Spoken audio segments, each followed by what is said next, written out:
Alrighty, so welcome to Unit 6, Concept 1 Notes, the Principles of Natural Selection. And so the essential question for Unit 6 evolution is the following. How do species change over time to survive in different environmental conditions? So this is what we're going to be focusing on for the next few weeks. The changes species undergo in order to adapt and survive in different environmental conditions. So before we actually get into it, let's make sure we are super clear about what the word evolution means. And so the word evolution, all it really means is the process of biological change that makes descendants differ from their ancestors. That is all evolution is. Evolution is actually does not talk about the origin of life in any way, shape, or form at all. That is not the main focus of evolution, nor is it the claim. Evolution is purely about biological changes occurring within organisms that make them different from those they descended from. Okay. And so there are two types of evolution. The first is called microevolution. And microevolution is when it occurs on a small scale and affects a single population. So let me give you an example. I don't have my notes over here. So an example of microevolution is house sparrows. So a sparrow is a bird. They were brought to North America in 1852.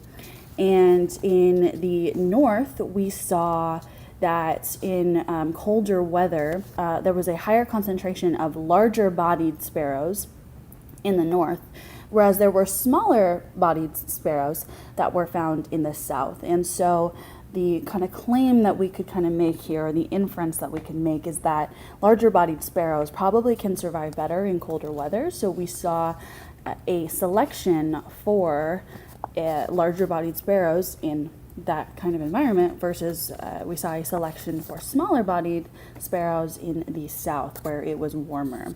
And so that could happen within a lifetime, and that is why it is we say it's a small scale and affecting only a single population. Whereas macroevolution, that's probably what we're all thinking of when we think of the word evolution, which is evolution on a large scale affecting changes in species across populations. So a population is just a group of organisms that are all within the same species. And so evolution on a large scale would affect, so not just one species of bird, it would affect all species of birds, or all species of birds and any other organisms or species that would be found in that same environment. And so an example of this is in 1905, a scientist named De Vries found that his flowers that he had ordered delivered to him every week, his flowers had all of a sudden developed a different number of chromosomes. And so his favorite kind of flower, or so he thought, could no longer reproduce with other members of that same species. So what ended up happening was they created a new species, they named a new species, and that is essentially all that speciation is. When organisms get so different from one another, they're a member of the same species, but due to evolution, if they get so different from one another that they can no longer reproduce with one another, aka what usually ends up happening is they have different numbers of chromosomes, then a new species will have emerged, and that species will only be able to mate with members of its same species from that point forward. Okay, so that is microevolution and macroevolution.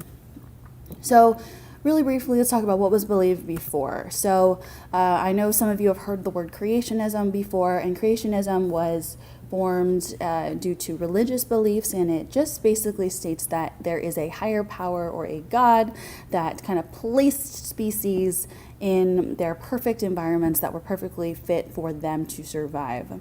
And it assumes that species are unchanging, that they are fixed, and that they do not change throughout time.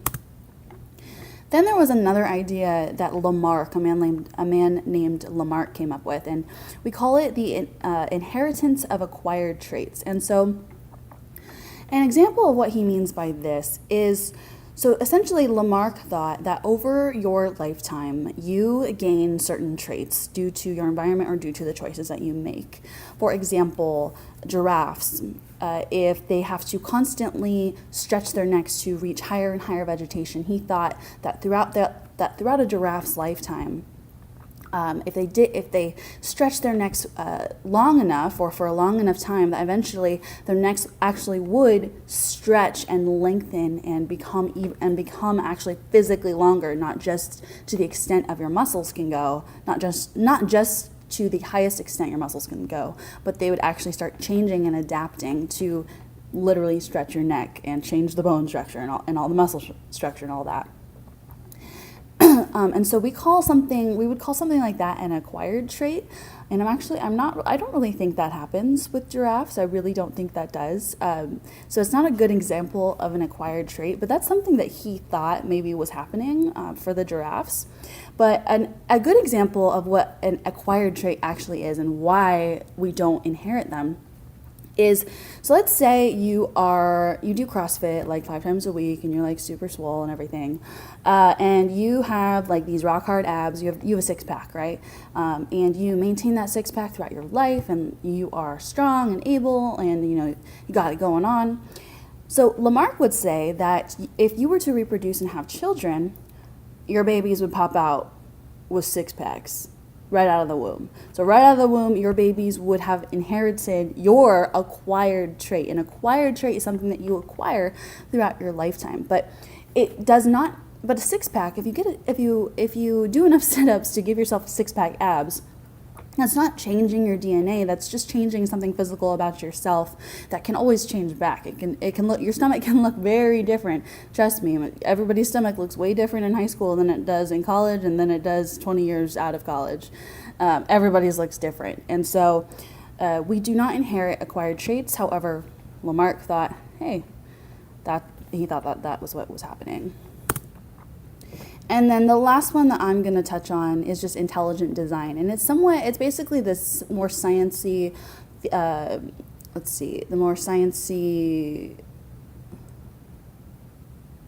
wow, I cannot think of this word. I'm going to pop up the word here if I remember it.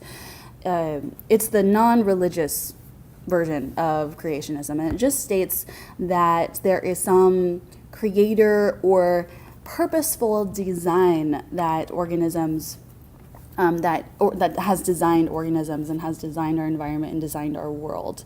And so again, it's essentially kind of like creationism, but there's no specific god or goddess kind of name. It's just this kind of omniscient creator or just designer plan. All right, so Charles Darwin, the man of the hour. So Charles Darwin, as you all know, was an English naturalist. And a naturalist is just somebody who, he's not a scientist that sits in his lab all day and collects paperwork and, uses his test tubes and speakers to, perform experiments. No, a naturalist is somebody that goes out into the world and observes. He observed the things that he saw around him. He traveled to exotic places and collected his findings that way. And so that is a completely, I don't know if some of you probably have heard of Jane Goodall. Jane Goodall was an example of a naturalist. She was studying, I believe it was chimpanzees or apes. Sorry, correct me if I'm wrong. But she would be another great example of a naturalist. She would go out into the world, into the environment, and just study living beings. And so that is what a naturalist does. And so he went on a voyage to a group of islands called the Galapagos Islands.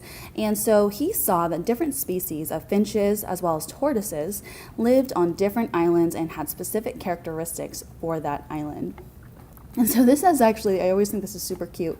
This little guy's name right here is called Lonesome George. You can't really tell here, but he has a super long neck, and he is the last living tortoise of his species. So he is the last living one remaining. And so when he dies, unfortunately, his species will go extinct. And it's actually, I'll show you a picture in a little bit. His neck, it's very striking because we don't typically see turtles with very long necks. Usually they're kind of short and right next to, their shells. And so it's really interesting to see him. But so Charles Darwin developed his theory of natural selection to serve as the mechanism for how evolution occurs. So this is essentially, the theory of evolution is his theory of natural selection, and this is the mechanism for how evolution is occurring. So evolution is a biological change that makes descendants differ from their ancestors, and natural selection is the mechanism for how or by which that change occurs.